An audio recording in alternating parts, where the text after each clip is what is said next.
आज हम लोग बात करने वाले हैं बीए पार्ट 1 हिस्ट्री ऑनर्स का पेपर 2 का। ये चैप्टर 2 है।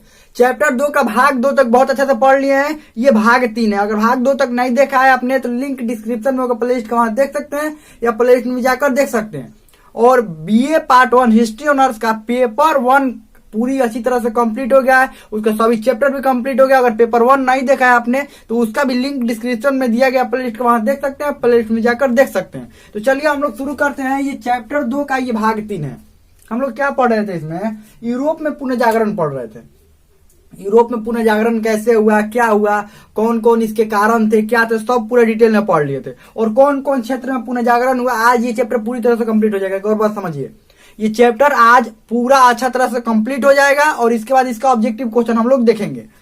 तो चलिए हम लोग शुरू करते हैं। यूरोप में पुनः जागरण हुआ था, कारण भी समझ लिए थे। और ये चालू कहां से हुआ था पुनः जागरण? इटली से। इटली के फ्लोरेंस से चालू हुआ था। इटली में ही क्यों चालू हुआ था पुनः जागरण? कहीं और किसी और देश में तो भी चालू हो सकता था, इटली में ही क्यों हुआ, इसका कारण भी हम बताएं। तो आप कमेंट में लिखकर ये जरूर बताइएगा कि ये जो पुनः जागरण है वो इटली से ही चालू क्यों हुआ। यूरोप के अन्य देशों से भी चालू हो सकता था, जैसे स्पेन, पुर्तगाल, इंग्लैंड, किसी भी देश से चालू हो सकता था, लेकिन ये इटली से ही चालू क्यों हुआ पुनः जागरण, ये आपको बताना है कमेंट में लिखकर। चलिए आगे बढ़ते हैं। तो आज थोड़ा सा रिवीजन भी कर लेते हैं कि आखिर किन किन क्षेत्रों में ये पुनः जागरण का दर्शन, भौगोलिक खोज, साहित्य के क्षेत्र में, क्या विज्ञान के क्षेत्र में, कला के क्षेत्र में, संगीत के क्षेत्र में, कई अन्य क्षेत्रों में भी पुनः जागरण हुए। और पुनः जागरण से क्या हुआ, एक देश दूसरे देश से क्या हुए, कनेक्ट हुए और इनकी संस्कृति आदान प्रदान हुई, इनकी भाषाएं आदान प्रदान हुई, साहित्य एक दूसरे से दूसरे देश में जाने लगे।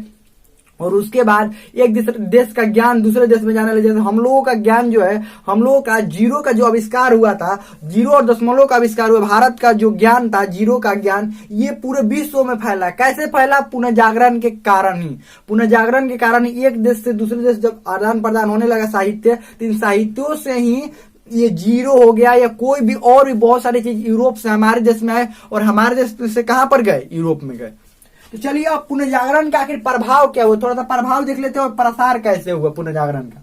ये तो समझिए पुनः जागरण के क्षेत्र, पुनः जागरण का प्रसार कैसे हुआ, यानी कि कैसे ये फैला। जैसे इटली में चालू हुआ था तो ये फैला आखिर कैसे, पूरा फैलाव इसका कैसे हुआ।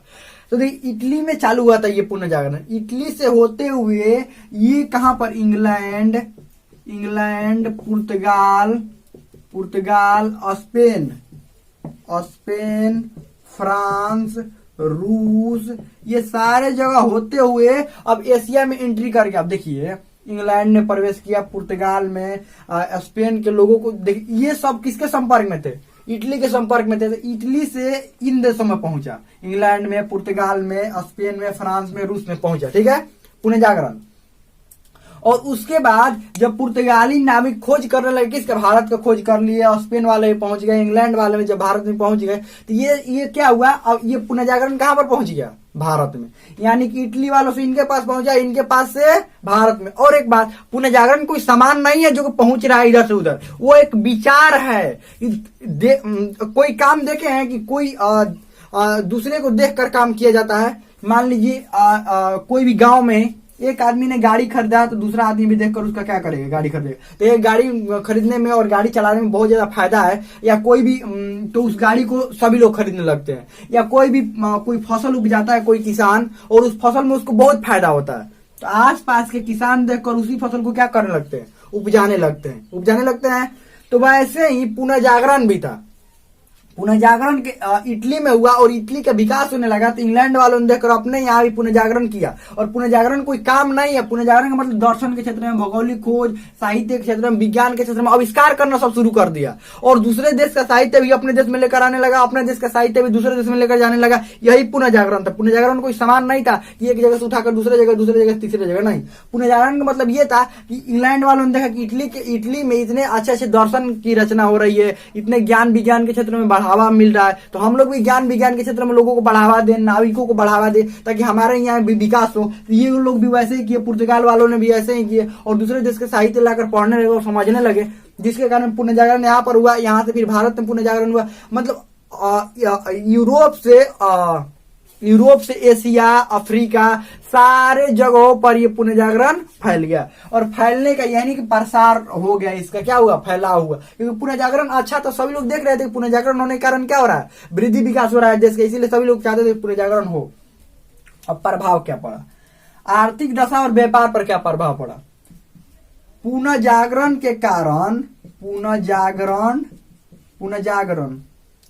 पुनर्जागरण के कारण नए नए देश को खोज होने लगा, जिसके कारण व्यापार में काफी ज्यादा वृद्धि हुई और एक देश दूसरे देश के संपर्क में आने लगे, जिसके कारण व्यापारी काफी धनी होने लगे और उनको बहुत अधिक मात्रा में फायदा होने लगा, जिसके कारण व्यापार में अधिकतर लोग व्यापारी बनना चाह रहे थे और व्यापारियों के पास धन अधिक होने लगा।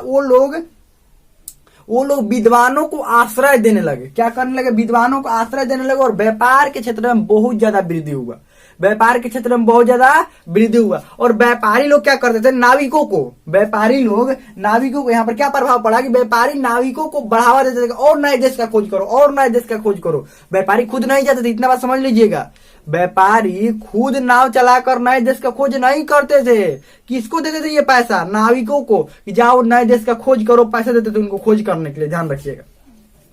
और आर्थिक दशा पर प्रभाव इनका क्या पड़ा, आर्थिक जीवन पर यह प्रभाव पड़ा व्यापारियों को कि नए नए देश को खोज होने से नए नए और भी सामान नया नया मिलने लगा ना, नए नए सामान देखने लगे। ये सामानों को, मान लीजिए जो सामान यूरोप में नहीं होता है वो एशिया में होता है। मान लीजिए एशिया में कोई सामान अधिकता में होता है, जैसे चाय हो गया, एशिया में रेशम एशिया, जैसे चाइना में रेशम होता था, तो ये सारे ले जाकर कहां पर बेचने लगे, ये यूरोप के बाजारों में। और यूरोप में ये सब होता नहीं था अधिकतम, तो क्या करने लगे, यूरोप के लोग ये सब खरीदने लगे और ज्यादा भाव पर बेचते थे ये लोग।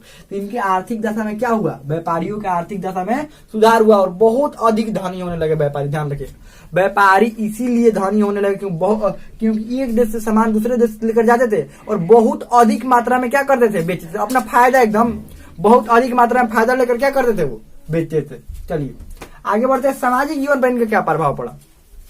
पहले ये माना जाता है कि मध्यकाल में क्या माना जाता है कि मध्यकाल में यूरोप में लोगों को अंधविश्वास था। आप 9th क्लास में ये चैप्टर पढ़े होंगे, जब भौगोलिक खोज पढ़ रहे होंगे तो उस समय क्या पढ़े होंगे, ये बताया जाता है कि मध्यकाल में यानी कि 12वीं 13वीं 14वीं शताब्दी में लोगों को ये लग रहा था, 12वीं मतलब 10वीं शताब्दी से ही, कि जो यूरोप को मध्यकाल का अंधकार का युग कहा जाता था। क्यों, क्योंकि यूरोप के लोगों को ये पता था कि पृथ्वी जो है चपटी हुई है, ऐसा चपटा हुआ है पृथ्वी, और आगे जाने पर समुद्र आगे जाने पर देखिए, आप दूर भी देखेंगे तो लगता है देखने में कि पृथ्वी जो है यानी कि धरती और आसमान आगे जाकर मिले हुए हैं। आप भी अभी भी देखिएगा तो क्या लगता है देखने से, उधर से धरती और ये आसमान दोनों मिले हुए हैं। समुद्र में भी ठीक वैसे ही लगता था, समुद्र में अभी भी लगता है, समुद्र में लगे कि ऊपर से आसमान और समुद्र दोनों मिले हुए हैं। लोगों को ये लगता है कि आगे जाकर गिर जाएंगे पानी में और हमारा भी अंत हो जाएगा।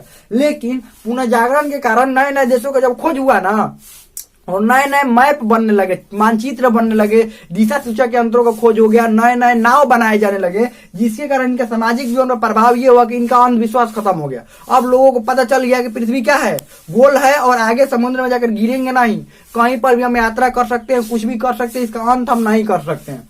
मतलब सामाजिक जीवन, इनका अंधविश्वास खत्म हो गया। क्या हुआ, अंधविश्वास क्या हुआ, खत्म हो गया। अब इनके अंदर अंधविश्वास नाम का शब्द नहीं रहा कि अंधविश्वास भी होता है, कुछ नहीं रहा अंधविश्वास। आगे बढ़ते हैं, ये शिक्षा एवं साहित्य पर क्या प्रभाव पड़ा। आखिर पुनर्जागरण का जो प्रभाव है वो शिक्षा और साहित्य पर क्या पड़ा।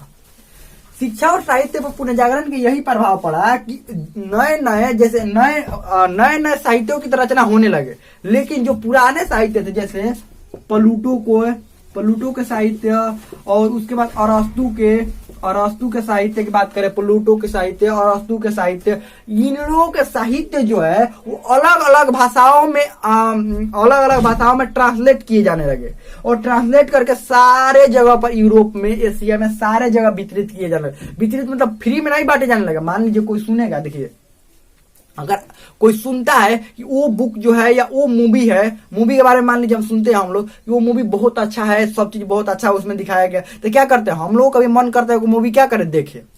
ठीक पहले वैसे ही हुआ इसमें। और अब पता चला लोगों को कि अरस्तु द्वारा लिखा गया जो रचना है बहुत अच्छा है, तो लोगों को लगा कि हमको भी क्या करना चाहिए, पढ़ना चाहिए, समझना चाहिए उनके बारे में। तो सभी लोग चाहते थे कि हम भी अरस्तु का जो बातें हैं वो हम भी पढ़े समझे, तो जिसके कारण इनकी जो किताबें हैं उनकी बिक्री बहुत तेज होने लगी, और इसी के कारण व्यापारी एक देश से इनकी किताबें दूसरे देश क्या करने लगे, लेकर जाने लगे। और का शौक नहीं था इन व्यापारियों को कि एक देश से दूसरे देश साहित्य लेकर जाए, उनको अपना फायदा दिखता था, और इसीलिए ज्ञान विज्ञान एक देश से दूसरे देश क्या हुआ, पहुंचने लगा। और विज्ञान में नए जो आविष्कार हुए कब हुए थे, नए आविष्कारों का दौर कब शुरू हुआ, 14वीं से 16वीं शताब्दी के बीच ही नए विज्ञान में आविष्कारों का दौर शुरू हुआ। और यहाँ पर साहित्य जो भी रचना किए जाते थे, जैसे मुख्य रूप से अगर बात करें इटली की ही बात करें तो दाते थे। और देखिए ये नहीं था कि भारत में साहित्य की रचना नहीं हो रही थी, भारत में भी बहुत अच्छे अच्छे विद्वान थे। अब आर्यभट्ट के लिखा हुआ जो भी साहित्य था या और भी विद्वान का लिखा हुआ साहित्य था, उसको ट्रांसलेट कर करके और कहां पर पहुंचाने जाने लगा, यूरोप में। क्योंकि आर्यभट्ट जो थे वो अभी थोड़े थे कि 14वीं 15वीं शताब्दी में उन्होंने ये खोज किया था, जीरो खोज तो पहले से ही कर लिए थे, लेकिन वो यूरोप तक नहीं पहुंच पाया था। अब पुनर्जागरण के कारण ये जीरो भी कहां पर पहुंचने लगा, यूरोप में आर्यभट्ट की लिखी हुई अच्छी बातें भी कहां पर पहुंचने लगी, यूरोप में। और भारत में जो भी महत्वपूर्ण दार्शनिक इनकी बातें कहां पर पहुंचने लगी, यूरोप और अन्य यूरोप के कई देशों में पहुंचने लगी, जिनके कारण भारत से भी यूरोप के लोग क्या हुए, परिचित हुए। और अच्छा तरीका देखिए, अभी अगर किसी चीज के बारे में हमें जानना है तो वहां का फिल्म देखते हैं, जैसे कोई भी राज्य के बारे में जानना है तो वहां का मूवी देखकर ये पता लगा लेते हैं ना कि हाँ यहाँ के जीवन ऐसा होगा, क्योंकि मूवी में जैसा जीवन दिखाया गया सेम टू सेम ऐसा ही होता है। तो मूवी देखकर हम लोग पता लगा लेते हैं कि इनका जीवन ऐसा होगा, यहाँ पर लोग ऐसे रहते होंगे, ऐसे करते होंगे।